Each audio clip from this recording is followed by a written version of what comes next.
At Meijer, we work hard to bring more of the good life to your life, so you can bring home more perfectly plump and flavorful produce picked for precise freshness, beautifully marbled beyond brag-worthy certified Angus beef, and more must-have money-saving M-Perks rewards. Because saving more on local favorites is good, but bringing home more of what you love in every trip, that's the good life. We do more to make life a good deal better at Meijer. Warning, Lucinda's off again this week, so we had to fill her time by saying fuck that much more often. Hi, my name is Winter. I have a PhD in psychology. I just moved to Michigan from Texas because I'm trans, and it's Texas, and Trump won, and I know 10 other families that have done the same. I can say that some of us have evolved from filthy monkey men, but not all of us. This week's episode of The Scathing Atheist is brought to you by Factor, Adam and Eve, and by weed. Lots of weed, even more than usual these days, actually. And now, The Scathing Atheist.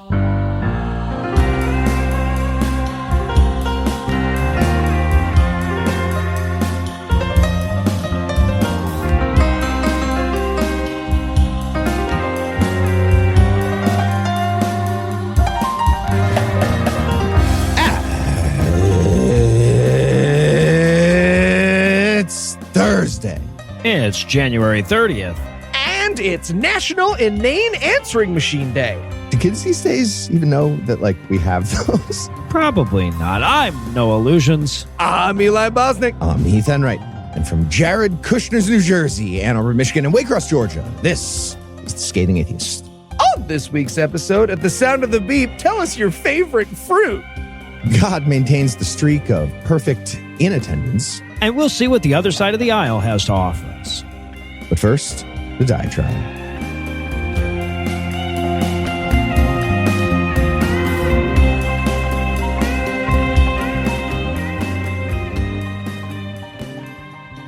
How do you talk with kids about death? Even worse, how do you talk to other people's kids about death? Other wrong people who are telling their kids religious bullshit and will get mad at you if you don't go along with that bullshit. That's the question I'm wrestling with this week. Last weekend, my niece's mother-in-law passed away. I don't really know her, but the family is devastated, of course, especially my niece's kids. That granny was the one that watched them after school until mom got off of work. So it's the kind of tragedy that's going to be omnipresent for them. They will notice her missing every single day. Of course, the family is Christian, and so the kids are hearing stories of a heaven that they'll get to visit her in one day. And if they ask me, I'm expected to toe the line, to tell them the same comforting lies, or at least not to undermine those lies. And that's complicated a little bit in my case because the kids know I'm an atheist. Well, one of them does, at least. The other's too young to really understand that. But when your job is atheist, your nibblings can't get all that old before somebody has to tell them what that word means. So she's 11 years old. She's smart as a whip, and I'm her knowing shit uncle, right? I'm the one she comes to if she has questions about science or philosophy or history or anything like that. And she knows that I don't believe in any gods. So I've been sort of wrestling with the very real possibility that she's going to come to me and ask me what I believe happens when we die. Where do I think her grandma is? And then I'm going to have to give an answer that A, comforts her, B, doesn't piss off her Christian parents, and C, isn't an outright lie. And that's a tall order, so I've been giving it some thought. Now here's what I came up with so far, and let me say up front that this is not entirely honest, right? For the sake of the parents, I play up doubts and ignorance a lot more than I think is philosophically sound, but keep in mind that for the purposes of this hypothetical, I'm talking to an 11-year-old. So she says to me something along the lines of, what do you think happens when you die? That's the prompt. And I say, I don't know. None of us know. But there are a lot of things that I do know. Like I know, for example, that we don't know. So if there's a God and there's a heaven, God doesn't want us to know about it for sure. If he did, he'd show it to us like he does with bats and penguins and icicles and stuff. So he wants us to have at least some doubt. He wants us to live in a world where we believe that death at least might be final.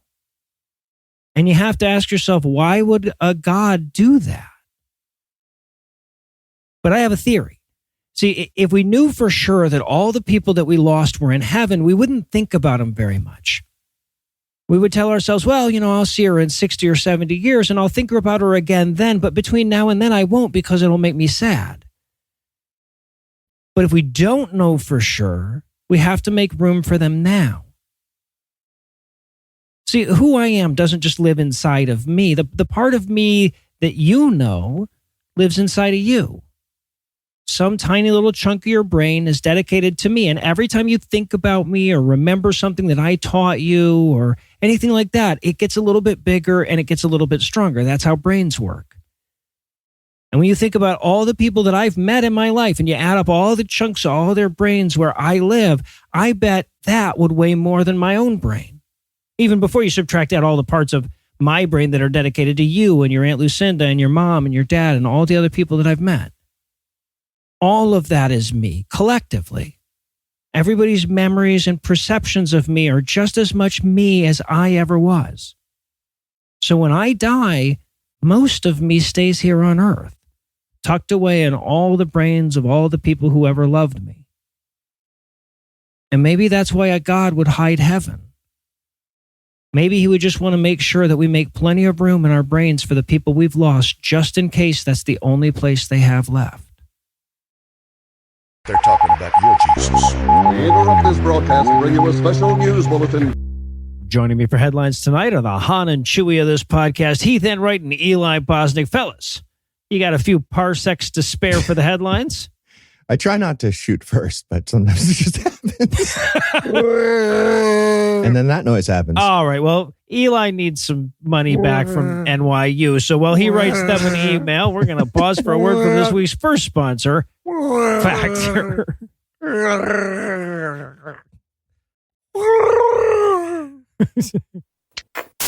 Dude, you're cheating. Corner traps are not cheating. They're strategy, obviously. Okay. You guys ready to go? Oh, man. 5 already? Yeah, let's go. I didn't get a chance to eat. Yeah, well, it's already 5. We got to go. Fine. Eli, what are you doing? What does it look like I'm doing? I'm eating the sleeves off this shirt. I'm hungry and you said we didn't have time. Look, Eli, if you're short on time, but you want to eat great, why don't you try Factor? What? Factor? Factor has chef-made gourmet meals that make eating well easy. They're dietitian approved and ready to heat and eat in 2 minutes. So you can fuel right and feel great no matter what life throws at you. 2 minutes? Now that's fast. But don't those meal boxes get kind of samey? Not Factor. With 40 options across 8 dietary preferences on the menu each week, it's easy to pick meals tailored to your goals. They even have vegan options. But have you guys actually tried it? I sure have. Factor sent us a box to try when they became a sponsor. I love how I can eat heart-healthy meals in a fraction of the time it would take me to order greasy takeout. That's why I, No Illusions, personally endorse Factor. All right, guys, I'm sold. Where do I sign up? Eat smart with Factor. Get started at factormeals.com/scathing50off and use the code scathing50OFF to get 50% off your first box plus free shipping. That's code scathing50off at factormeals.com/scathing50off to get 50% off plus free shipping on your first box. Thanks. Hey, wait a minute. Is this why I've seen you in so many vests lately? Yeah. It's like a lot of vests. I know. And now, back to the headlines. In our lead story tonight, in Preaching Across the Aisle news, Nice. the Right Reverend Marianne Edgar Budd, in her capacity as the Bishop of the Episcopal Diocese of Washington, gave a sermon the day after the inauguration at a very stupid event that we apparently have called the Service of Prayer for the Nation. Donald Trump was in attendance, and Reverend Budd told him to stop being evil towards trans people and immigrants, because that's not what Jesus would do. That's right, a Christian person got morality right. Wrongly, though. But she landed on ethical, so I'll give a little bit of credit. The rest of the Christian community, however, not so much with the credit. At best, they landed in the same place as the Reverend, because of a magic book. At worst, they had a giant meltdown of cognitive dissonance and denounced the sermon for its flagrant use of the Bible to criticize the behavior of Bible-believing people in power. And a big thanks to Jason for sending the link to scathingnews@gmail.com. If Jason ever meets Eli in person, Jason has the option of handing Eli one physical object no larger than a very large bread box. That's how we measure the size of things. And Eli has to carry it around for the rest of the day. Okay, can I put it up my butt? TBD. We'll see how limber you are. Yeah, can you put it up your butt? In other words, Jason, don't bring a ferret if you're overly fond of it. Yeah. Solid point. So, sorry again. Here's the what ferret happened. can't hear you, Eli. That's the whole point. But I assume the owner might. Well, she says he was never going to listen again. But a lot of people say stuff when you kill their pets. So I'd like to think she's moved what's forward. happening right now? Okay. There's a lot less anger now. So here's what happened at the stupid prayer thing. Quick piece of context. In order to get Trump to provide FEMA relief to certain disaster areas in California during his first term, Trump's advisors had to show him election stats to prove that he'd be helping Republicans too. So with that in mind, Reverend Bud directly addressed Donald Trump and said, quote, "In the name of our God, I ask you to have mercy upon the people in our country who are scared now. They are gay, lesbian, and transgender children in Democratic, Republican, and independent families, some who fear for their lives."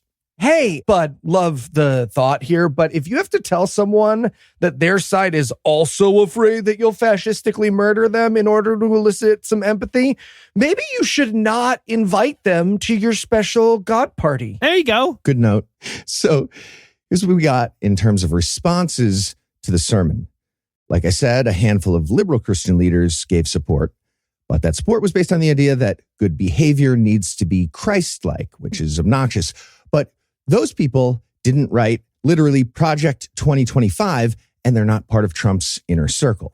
People like Tony Perkins, on the other hand, are in that circle. Yup. For those who aren't familiar, Perkins is the president of the Family Research Council. That's a Christian hate group and theocracy activism squad that was intimately involved with Donald Trump while he attempted to overturn the 2020 election. And according to Tony Perkins, what we heard today from Reverend Bud was not a prophetic voice from the church, but rather pathetic. I think he was excited about the rhyme between Wordplay. prophetic and pathetic there. We worked on that for hours, me and Tony. And then a few days later, Perkins was still in a big snit, and he added, "The church must be reminded that it is not the master or the servant of the state, but rather the conscience of the state. We cannot speak prophetically to those whom we're seeking approval. We do not need the approval of government. We are called as a prophetic voice of God." Okay, but Tony, wouldn't that make it more important that you give politicians advice? Or are you going for more of a Cassandra form of prophecy there? Yeah, but I don't know what's the point Right. here. To the extent that those words mean anything, which is a very minor extent, admittedly, they support Bud. Like, even if you disagree with the point she was making, they still do. Yeah. We also got a prominent Christian leader who focused more on the science. So that was cool, but no, it wasn't. Oh, good. Nope. Good. Yeah. According to William Wolf, executive director at the Center for Baptist Leadership, and he's a former Trump administration staff member, it's about an important branch of biology called Gnostic biology. Oh. Quote, "Mass immigration and transgenderism are fundamentally Gnostic heresies. Take me there. They both deny the reality and the goodness of the physical world, What? nations on one hand, and our God-given bodies on the other." Man, nothing gives away your argument faster than your reliance of an internet meme's misunderstanding of the definition of a word. So, but the conflation of transness and immigration status is like horrifically intriguing, though, right? Like, you have to wonder if he's foreshadowing banning Mexicans from using public restrooms or attempting to deport trans chicks to fucking like Transylvania or wherever he thinks they're from. It could go either way at this point. Feels like a both. Yeah. Feels like a both for these fucking people. Yeah. Admittedly, it's a hard connections grouping trans people and immigrants. All right. Well, that brings us to the Church of The Daily Wire. Ooh, I know that one. Ben Shapiro's news and media group. It might sound like I was joking using the word church, but the Daily Wire's entire mission is religious conservative anti-wokeism. And that's one of the most pervasive versions of religion in the country right now. So naturally, they hated hearing a reverend dismantle their hypocrisy. That led to Daily Wire reporter Megan Basham making a statement. She's also the author of Shepherds for Sale, which tells the gripping story of America's religious institutions getting secretly co-opted by Barack Obama and the founder of eBay. Really? And of course, George Soros. So that lady who wrote that book said the following. The left-wing infiltration into churches has for decades been organized and well-funded by secular foundations intent on hollowing out their spiritual doctrines and replacing them with political programs. This is the fruit. God, can you imagine how awful it would be for one political party to completely take over the church to accomplish its theocratic goals? I mean, perish the thought. Terrifying. Also, they're Megan Basham, author of Shepherds for Sale. God damn it, I did it again. I went too far again. Yeah. All right. Well, lots of bad news in there. Kind of the standard these days, but at least we got a bit of a silver lining. Turns out our long con is working. Our team of secular moles was able to infiltrate America's churches over the decades and make them all beta cucks. Or that's insane, but they're worried about it. Either way, I guess I'll take it. Fair. And in Rab Bias news, as the podcast's token person born Jewish, I answer a lot of the important questions here at Puzzle in a Thunderstorm. Is it too hot in here? Is it too early for a little dinner? And is it anti-Semitic to require Jewish schools teach literally fucking anything to call themselves a school? Well, this week, I'm proud to announce that the answers are a definite yes, no, and of course fucking not. So we're going to talk about it. Okay, with all the neo-Nazis calling Elon Musk's behavior, wacky Heil jinx or whatever, I want to be sensitive to claims of anti-Semitism right now. And I'm done. This one is not that. Not that at all. The Heil is okay. The Anti-Defamation League, they put out a statement that said first they have to come for the socialists and trade unionists. We've got plenty of time. Oh my God. An insane statement. It was so, well, I mean, look, the ADL, they're famous for being they really hold the line. They don't just call anything anti-Semitism at the ADL. They're really. Are they trying to get like a no-bid military contract or something? What are they doing? They've already got one. I don't break it to you, buddy. Right. So first off, big thanks to Stormy for sending us this link and the pun to scathingnews@gmail.com. Stormy, we would never treat you the way we treated Carl last week. As many of you know by now, Carl took his own life in response to our terrible, cruel words. Damn it. And we couldn't be more filled with sorrow to him or his beautiful 2 daughters. We've learned, we've grown. We wish we hadn't cost a life to do it. ScathingNews@gmail.com. I'm sorry, Carl, who is very much alive and may or may not have children. 2 daughters, one of whom is bedridden with AIDS. Stupid piece of shit with your bad puns. Yeah. He had medium puns. They weren't bad. They were medium. Yeah, so this story comes to us from the Jewish News Syndicate, which, hey, side note, JNS, come join me over here in the Whisper Corner. Jew to Jew. I think maybe we don't call our stuff a syndicate just ever. Good idea. I know it's the correct use of the word. I just think it's not in our best interests, It's kind of like manifesto. That's just a declaration of ideas, but now you're yelling as you're being dragged out of a Yankee Candle store when people read your thing and you call it a manifesto. Right. Exactly. Exactly. Just like a nice, suggestive pamphlet. There you go. Friendly pamphlet. Yeah. So, if you're not aware, Jews have these things called yeshivas, which are basically private religious schools. And while some of them deliver what would be considered a relatively normal education, way more of them exclusively teach religious stuff to kids as young as elementary school. And by religious stuff, I mean that some of these schools, they don't teach regular books, they don't teach classes in English, and they don't teach girls at all. So it's way more extreme than even your average American religious education. Yeah, and we're all well aware of what a huge statement that actually is. Yeah, by the way, I was about to ask if they don't teach girls the human beings, like those people don't get an equal education, or they don't teach the concept of female people and how that works in reality. But then I realized the answer, The answer is yes for a lot of these schools. And look, I want to remind you, you're allowed to have a fake school that only teaches God stuff. I mean, you shouldn't be, but you are, right? What you can't do is have a state certification and accreditation if you do that stuff, because you're not teaching real things. That's why we have the certifications and the accreditation. And because of these rules, 3 yeshivas are now suing New York State for not calling their schools real schools just because they're not real. Okay, you know when a little kid has an imaginary friend and you like fuck up the sketch for a second by like bumping into the ghost friend and the real kid starts crying? And you know how the kid is not allowed to then sue you for the bumping tort in court? Yeah. Yeah. The state of New York rests. Yeah. This is my real job today with grown-ups. So, according to the complaint, quote, New York categorically refuses to credit any instruction that is part of their Jewish studies curriculum, despite its academic value and content. It prohibits the yeshivas from teaching required classes with instruction and texts in a foreign language, even though such texts and instruction are central to their heritage and public schools are encouraged to provide foreign language instruction. End quote. Wow. And they refuse to let us be a pony. But that's not all.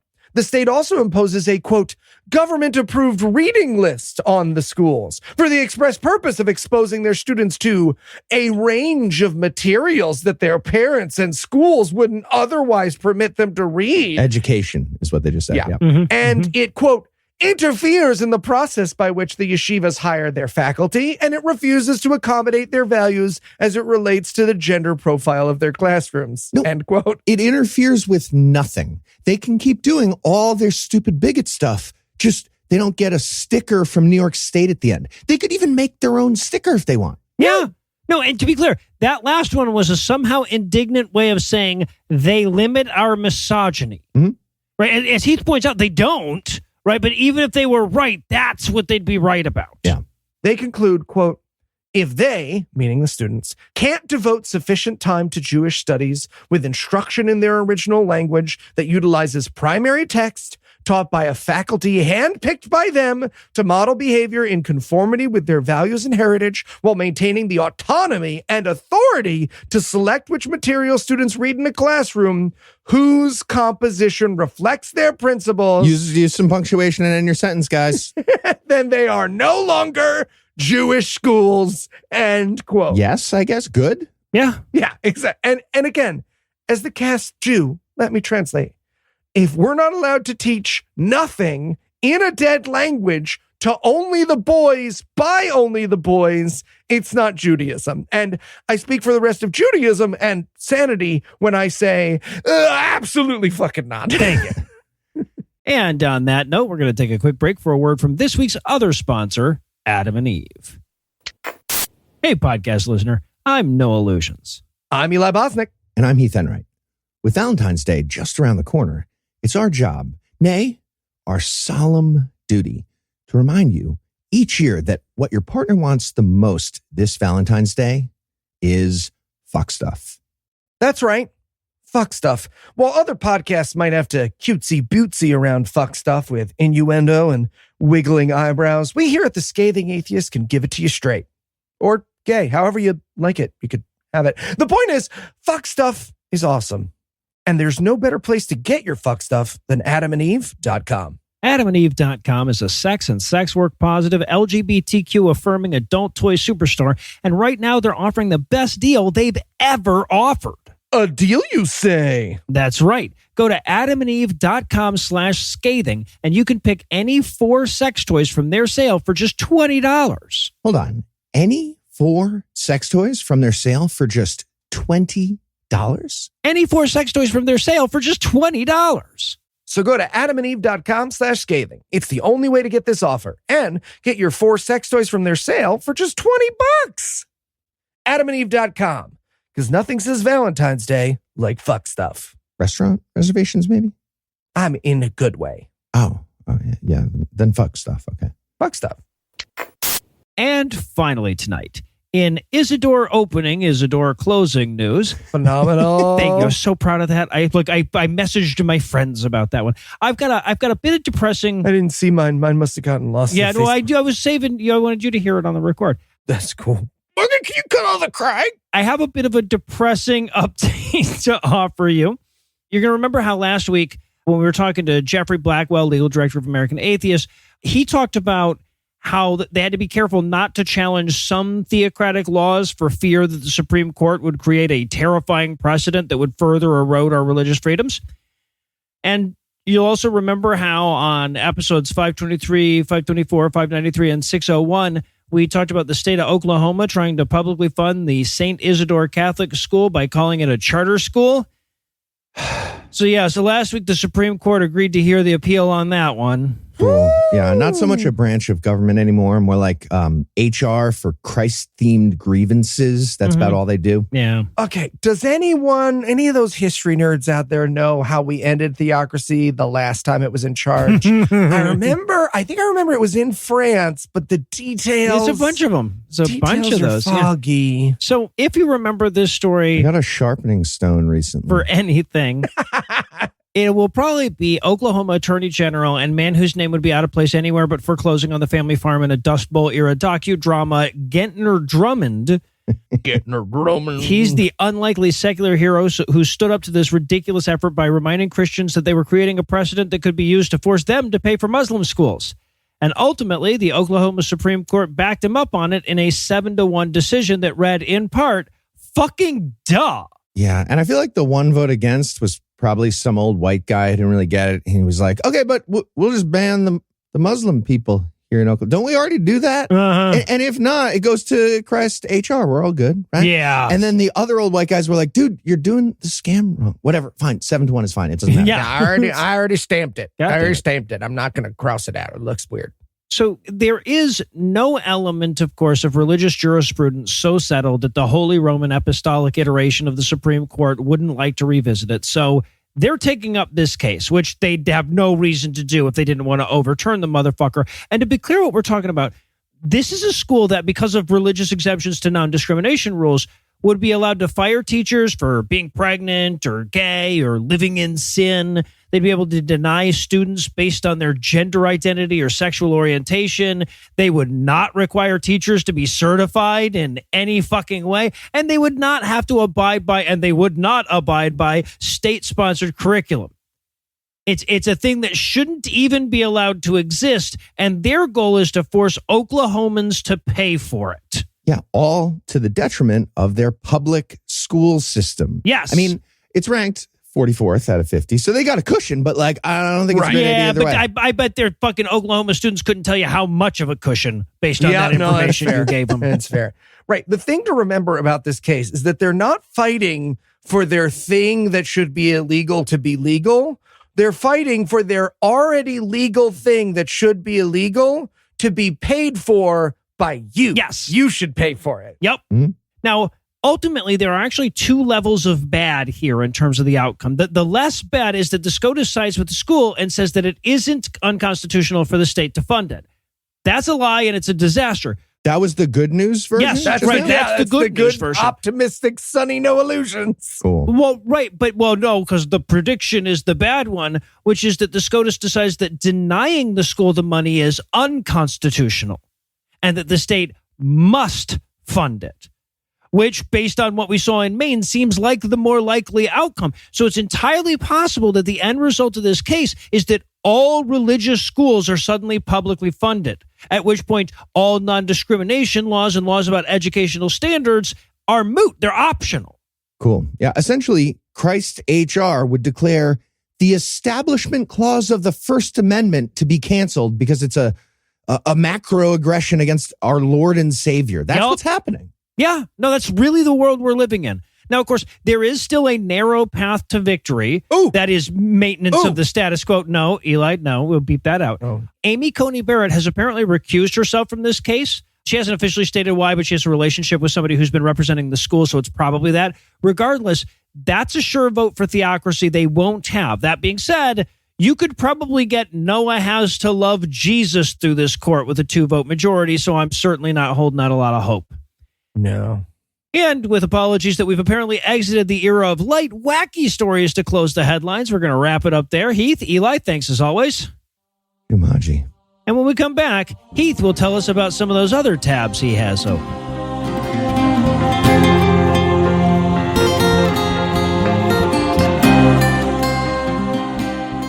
Being an atheist means believing that 0 is the number of gods. And being a good atheist means you're not done yet. You got to believe in good things and then do good things. And speaking of doing that wrong, we're going to talk about the Republican atheists. A few episodes back, I mentioned their angry email that yelled, "There are dozens of us." Well, it looks like I was giving them way too much credit with that joke. There seem to be maybe dozen singular, but theoretically, they represent a group of people, and those people are allowed to vote. That's the bad news. The good news, they have a website, and it's so very sad and stupid. So sad. So sad. Today, we're going to fire up a segment called GAW, or God Awful Websites. So Noah has subject permanence, like many people do, so he's aware that he's been here on the show the whole time. We also have Eli. What new treats and japes will I bring? Only by summoning will you learn. Poof. My thing actually is that I feel the need to introduce you. So Heath's still here, everybody. Thank Heath's you. here. Okay, well, now I need Noah to do me too. You're here. Eli's here too. Yeah. All right. Now, Heath, you do me. While I'm still wet All right. and gushy, I'm going to start with my experience like Carl. of finding their site, by which I mean not finding their site very easily. I Googled Republican Atheists, the name of their group, and I did not get their site anywhere near the top. Instead, the top results were mostly surveys about the absurdity of those two words, atheist and Republican, going together. Might have something to do with the Republican Party having a platform written by literal Christian dominionist lunatics hoping to appease the God of the Bible and therefore prevent weather-based smiting, especially. Well, or encourage it, depending on geography. Right.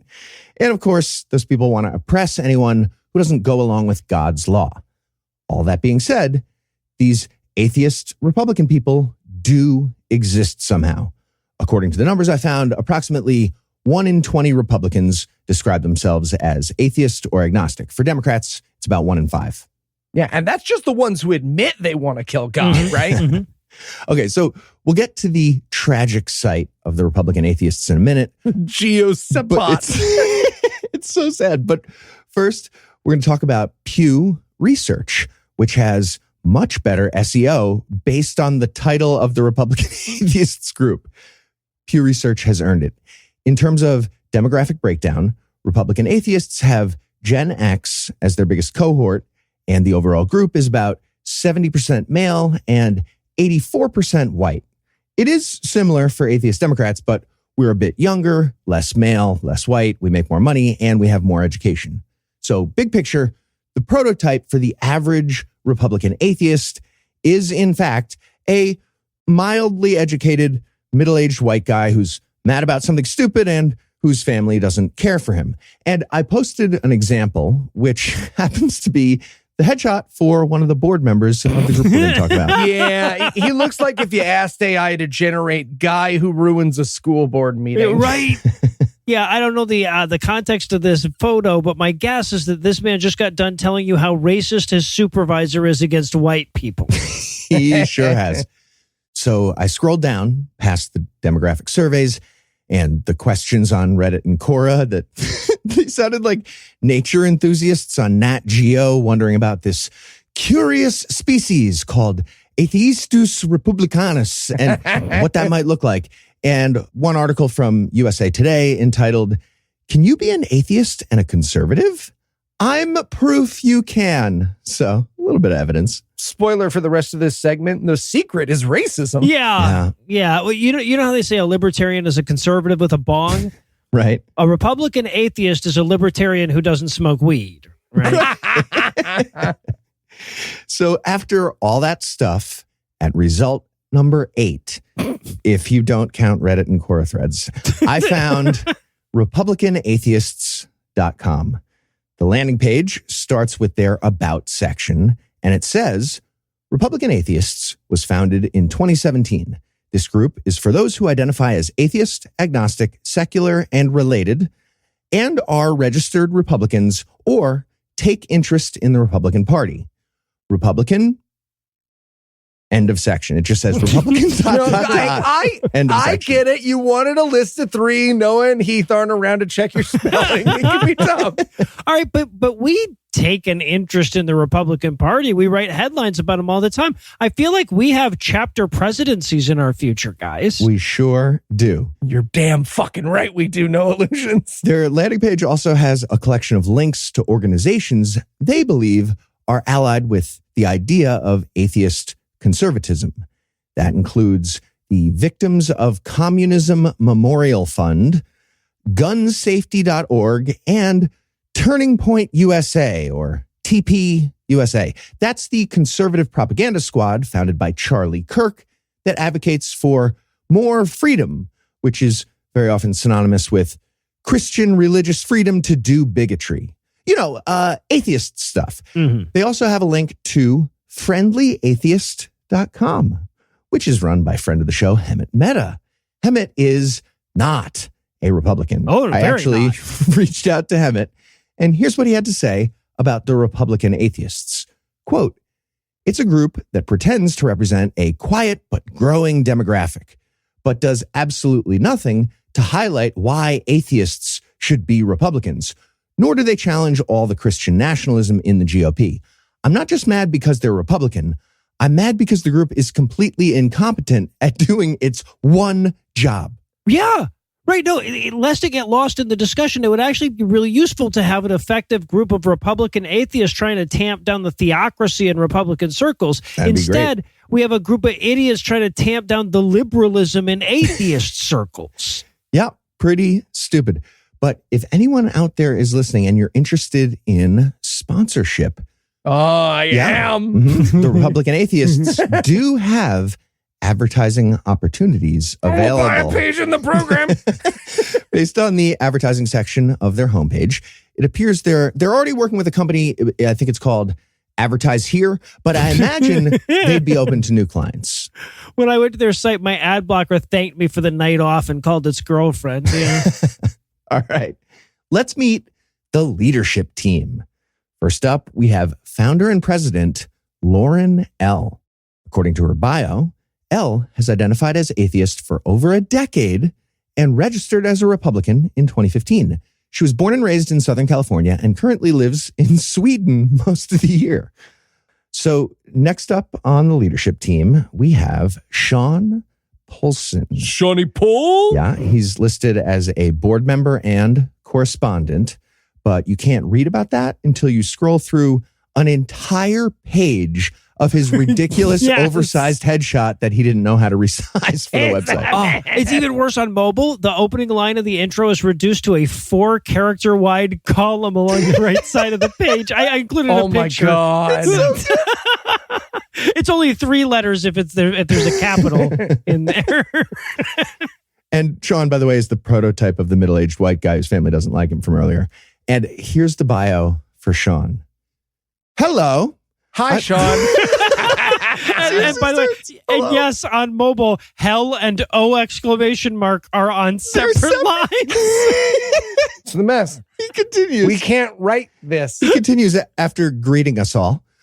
I'm Sean Polson, a Republican Atheists correspondent from Maryland. After committing to atheism 5 years ago, I began my learning on philosophy, theology, and its application in morality and politics. I don't believe you. Well, yeah, you're going to believe him even less. My findings have led me to align with the Republican Party. Okay. You know that really annoying thing Christians say when they're like, atheists are just as religious as Christians, right? But you are atheism and I'm Christian. But when you say you committed your life to atheism, you are kind of making their point. Yeah, right.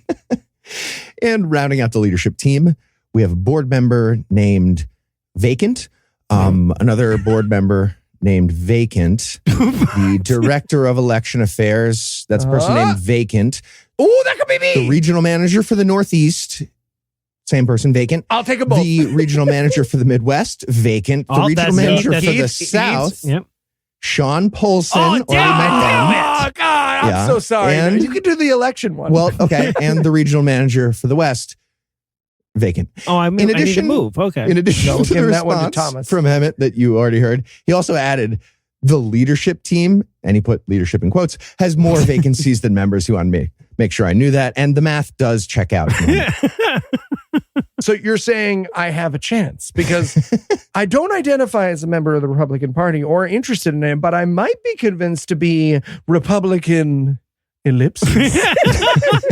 Why would they add those positions on their website? There's no rule that says your website has to list all the positions that you wish you had people for. Right. Guys, can we add, when we make a website, can we make Director of Election Affairs vacant? Manager for the Northeast vacant? Okay, but don't worry. They have some more people in the group, including a number of correspondents.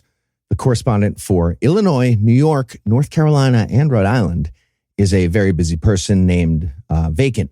No other info about that person, but let's meet the rest of my favorite correspondents based on their bios. I'll start with South Carolina correspondent Jake Goss.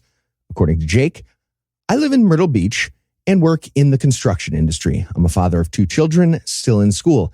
As far as culture is concerned, I would say I represent the rock and roll extreme sports crowd. Oh, what? Exact words. I've been a member of or have followed most conservative and atheist pages on Facebook. Rock and roll extreme sports. As far as personality is concerned, I have a Monster Energy baseball cap.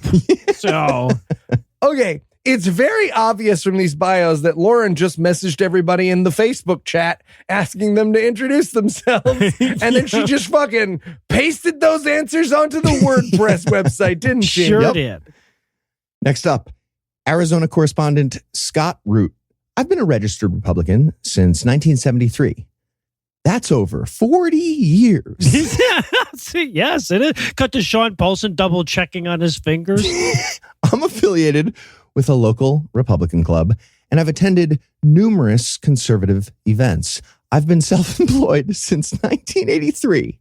That's also over 40 years. It is. All right. Now we've got Florida correspondent Charles Hunter. I've always been a registered Republican and a conservative in my personal views. I am born and raised in North Florida, and I'm an avid outdoors man. Do you mean homeless, Charles? You have to tell us if you mean homeless. Are you a Jags fan, man? You have to tell us if you are. He continues very importantly. Second Amendment is very important to me and my family, as are all the other amendments. I've been an atheist my entire life. No, his family is very adamant about not quartering soldiers. They get really exercised. I want Charles to rank the importance of the amendments to him. I'm willing to pay cold hard cash, Charles. He sounds excited about the 28th one with the ERA. Mm-hmm. Cool. Mm-hmm. Moving on to Kansas correspondent Randy Hem. I'm a veteran of the Air Force. By the way, I deleted it. Every single one of these starts with an angry pronouncement that they're a veteran of one of the armed forces. Hell yeah, they are. Every single Fuck one. Yeah. I'm a veteran of the Air Force. I've been a Republican most of my life, except one time in a moment of weakness when I voted for Jimmy Carter and regretted it ever since. I'm an advocate of the Second Amendment, and I hold a concealed carry card. Ooh. Dear atheist Republican Lord, forgive me for falling for Jimmy's sweet, sweet, sugary Southern tongue. You led me astray, Republican Lord, but never again. So also, I'm sorry, but when you brag about having a concealed carry card, you negate it. Yep. Right? These nincompoops cannot help but tell you, I'm hiding a gun on my person now. Just in case I'm ever tempted to vote for sweet Jimmy again, I'll put this gun in my mouth and pull the trigger. Got holstered rifles and a concealed. You don't know. I could have a third one. Next up, we have Utah correspondent Ramon Homan. My origins began thoroughly inculcated in the Christian church. Luckily, I left that bubble and joined the Marine Corps and subsequently the San Diego County Sheriff's Department. How long have I been an atheist? I guess that we might ask. I asked myself in my bio. Although I did my best to believe what was taught to me by loved ones, I would align with Pascal's wager in that What? I'm so made that I cannot believe. No matter how much I wanted to believe, I could not. I guess I'd have to quote my close personal friends, Reens Descartes, when I say... Next, we have California correspondent Roy Latham. I've been interested in reasoning and debate for 50 years and active on the internet, capitalized, since the mid-90s. Takes it real serious that you're supposed to capitalize the I there. I have over 200 debates, in parentheses, about 200 wins, 15 loses, sick, on debate.org. If you would like to see some. Nope, debate.org is shut down. Continuing. I like science topics like climate change. My wife is an immigrant from Taiwan. She has a PhD in mathematics. She's who I lost the debate to. All right, I'm sorry. Citing your win-loss record against Christians on debate.org is like putting your estimated IQ from a how many triangles do you see meme on your business card, okay? All right, next up we have Missouri correspondent Max DeVille. An atheist named Max DeVille? Is this a fucking Cristiano Brothers production or something? Yes, it is. According to Max DeVille, I was born in St. Joseph, Missouri, home of the Pony Express. His emphasis. I perform escape artistry and mentalist effects for audiences under the moniker Dr. Max DeVille.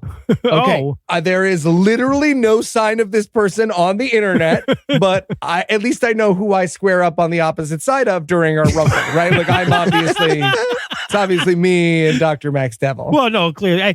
Dibs on the guy who had a job back in 1983. I think I can take him. That's over 40 years. I love that he added just the word doctor to his thing. He's like a PhD of escape artistry and mentalist. Home of the Pony Express? Yeah. It's so fucking funny. Very exciting. First I thing mean, he the says. Pony Express moved around a lot. That was the whole thing, right? It was a... All right, so we've met the official squad, but it's also very important that we all know that the Republican atheists do have friends as well. They have friends. Oh, okay. I learned about that from their dedicated friends page. They have 5 friends, by the way. And literally one is a black friend. Oh, they have a page about Yeah, their they one do. black friend. They really do. They do. But the most prominent friend, at least based on her enormous photograph, because she too is incapable of resizing an image, is Gillian Becker, a British-American commentator who was born in Johannesburg, South Africa. She does not have a black friend. Likely no. She's also an author who has been published. She's listed on the Friends page as a published author. That's her job. They've been burned by non-published authors before. Sure. Yeah. Also, she's the editor-in-chief for theatheistconservative.com. Ooh. It's a blog by her. She's the editor-in-chief of herself on that blog. I checked it out. Damn it, Johnson, I need that on my desk by this morning. I checked out the blog, and here's what I found in the most recent posts. There's a post called The English Political Hero Martyr Tommy Robinson. Oh, my God. Damn it, you can't make it up. In case anyone doesn't remember, he's the soccer hooligan turned bigotry advocate in the UK that Marsh told us about in episode 601.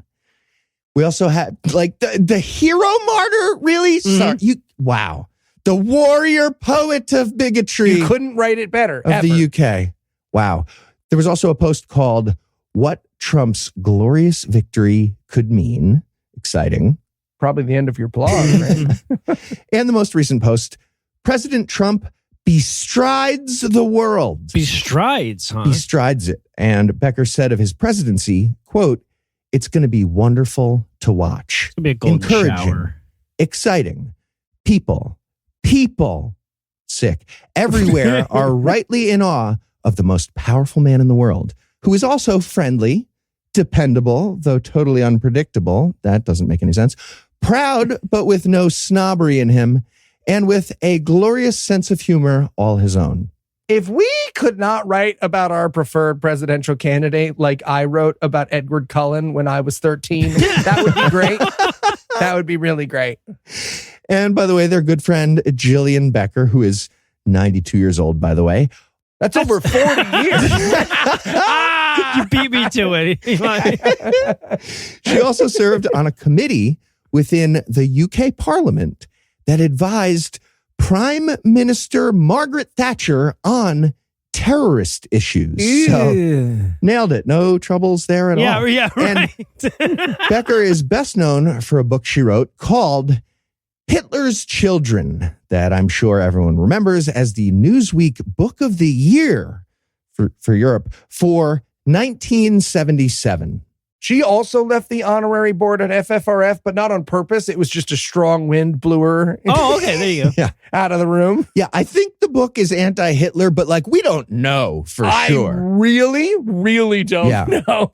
Another important section from their site is the shop. That includes a wide variety of books recommended by their very good friend, Jillian Becker, who wrote Hitler's Children. The topics include conservative politics, free market economics, and fiction. It's the same picture. And each book has an Amazon link that appears on their site as a broken thumbnail. Oh, you hate to see it. Most importantly, in the shop is a very exciting section called Miscellaneous, by which they mean very sad Etsy shop for Trump-themed homemade jewelry created by Group President Lauren L's friend who makes homemade jewelry. Here's what they have available. The Trump pendant necklace stamped with heart emoji Trump on one side and hashtag KAG, I believe that's Keep America Great, on the other side. Okay. $129. A bargain. They have the Trump cufflinks stamped with Trump, also $129. The Trump bracelet gift idea is what it says right after that. Well, yeah, the other two you'd want to keep for yourself, obviously. Right. That one's stamped like the pendant with Trump on the front and hashtag KAG on the back, $79. That one's less expensive because it's confusing. What am I doing? They have the Trump necklace, which says, Keep America Great, Trump 2020, but it's 20/20, like the vision for some reason. That's $99. These are all sterling silver, by the way. And of course, they have the Love Trump earrings stamped with, you guessed it, Love Trump. That's $119 for the pair of earrings. Well, and they have pictures, of course, of them. And we should point out that these pictures, they're all laid over like an American flag, but they're in the stars part. So it's really hard to see the contours of the jewelry itself. Yeah. It's just a fucking mess. It looks like you stole a photo from one of those stock photos. Yeah. Right, yeah, right. I guarantee you there was a giant fight with all of those military veteran correspondents about flag protocol when they were doing this photo shoot. Right. And putting it on. Yeah. Okay, so what's the Republican Atheist team been up to these days? You might be wondering, in case you're thinking of joining. Well, aside from selling homemade jewelry for their weird friend, they also do some very serious activism. According to their calendar section, they're especially focused on meet and greets. Their most recent event was a meet and greet in Riverside, California in September of 2023. Well, it takes a lot of planning. They ramp the next one up slow, you see. Right. Yeah, Okay. Maybe they obviously. just haven't updated the calendar. They also had a similar event in Idaho Falls, Idaho that same week. Before that, President Lauren L. did an interview with the Urban Conservative. Very exciting. That was in June of 2020. And of course, they had their first ever meet and greet in May of 2019 at the Cheesecake Factory in Phoenix, Arizona. Those are literally the four most recent events on their calendar. Lauren, if you want me to show you how to delete your embarrassing blog, I can show you. We almost share a name. We share a love for silver jewelry. There you go. We also went to a Cheesecake Factory in Phoenix, Arizona too. We did. We went to for a Cheesecake meet and Factory. greet. Yeah. But we also saved this entire website just for fun in case it goes away. Yeah. So Vegan cup salad. I'm guessing everybody's pretty much ready to join up. Well, good news. According to their Become a Member page, Republican Atheists is excited to offer, for the first time to the public, the opportunity to become a member of the organization.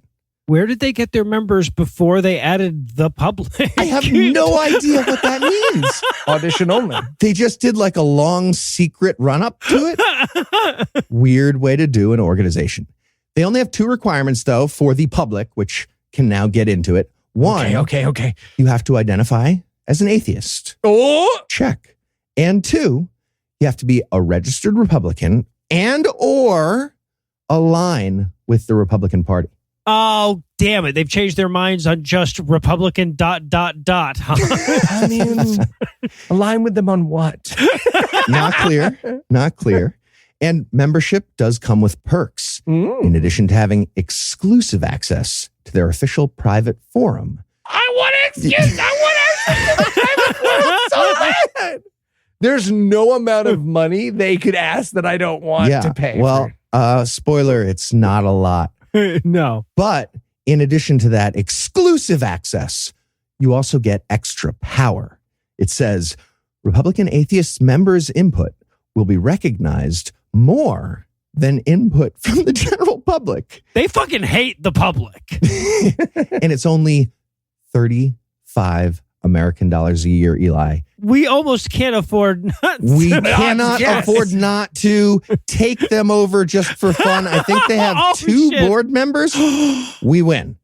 And yeah, we're taking over that sterling silver gold mine of a merch store too. Okay, y'all, if we're gonna hostile take over the Republican Atheist website, and we should, I have some t-shirt and slogan ideas that I would like to propose right away. I have some proposals about what to do with the salad bar. Yeah. And one other detail that needs to be mentioned. In addition to those meet and greets from the calendar section, they also list a very important media appearance from August of 2017. Group President Lauren L. did an interview with an excellent show called Cognitive Dissonance. Oh, did she now? Oh. Yeah, that appearance did not include a link to the episode. We didn't get a call. Yeah. We didn't get a call. Mostly because it went very, very badly for Lauren L. Also, Cecil and Tom, don't post it. Mere minutes into this interview, though, she tried to connect liberal protest movements in America to a conspiracy by George Soros. Hell yeah, she did. Here's what happened with Tom and Cecil right after that.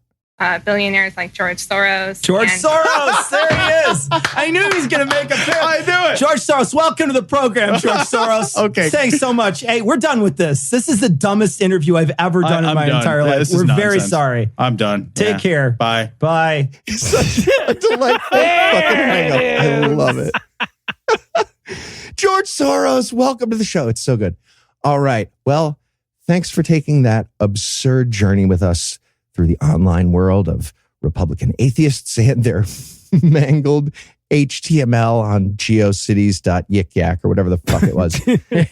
God Awful Websites, signing off. Go.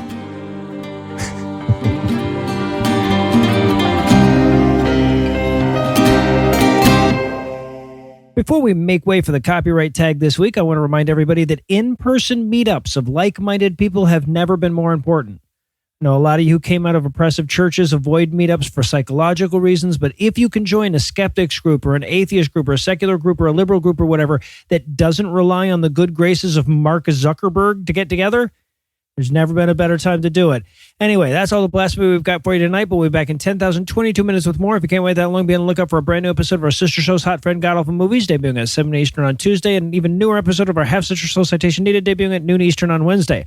Obviously, this episode wouldn't achieve full episode-dom if I didn't thank Heath Enright for fucking up his recommended ads for us this week. I want to thank Eli Bosnick for having pretty fucked up recommended ads already. I want to thank the lovely and talented Lucinda Lugeons, who will hopefully be back with us next week. I also want to thank Winter for providing this week's Farnsworth quote. Glad you made it out of Texas safely, and let's hope you like winter as much as your name suggests. But most of all, of course, I want to thank this week's best people, though you'll have to wait until next week for me to do it by name. For reasons discussed in the diatribe, I have to go straight from this record to awake, so I'm in a bit of a hurry and in too morose a mood to offer up the type of zany, over-the-top compliments this segment is known for, but I will compliment you by name next week, I promise. Together, this as-yet undetermined-sized group of people helped us keep the theocrats honest, or at least keep the dishonest ones thoroughly insulted by giving us money. Not everybody has the money it takes to do that, but if you do, you can make a per episode donation at patreon.com/scathingatheist, whereby you'll earn early access to an extended ad-free version of every episode, or you can make a one-time donation by clicking on the donate button on the right side of the homepage at scathingatheist.com. And if you'd like to help, but not in a money kind of way, you can also help a ton by leaving a 5-star review, telling a friend about the show, and following us on social media. And speaking of social media, Tim Ramperson handles that for us, and our audio engineer is Morgan Clark, who also wrote all the music that was used in this episode, which was used with permission. If you have questions, comments, or death threats, you'll find all the contact info on the contact page at scathingatheist.com.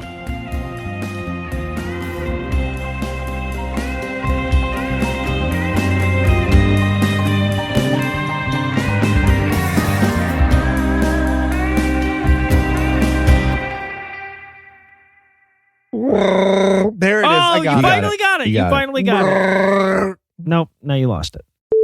The preceding podcast was a production of Puzzle and a Thunderstorm LLC, copyright 2025, all rights reserved.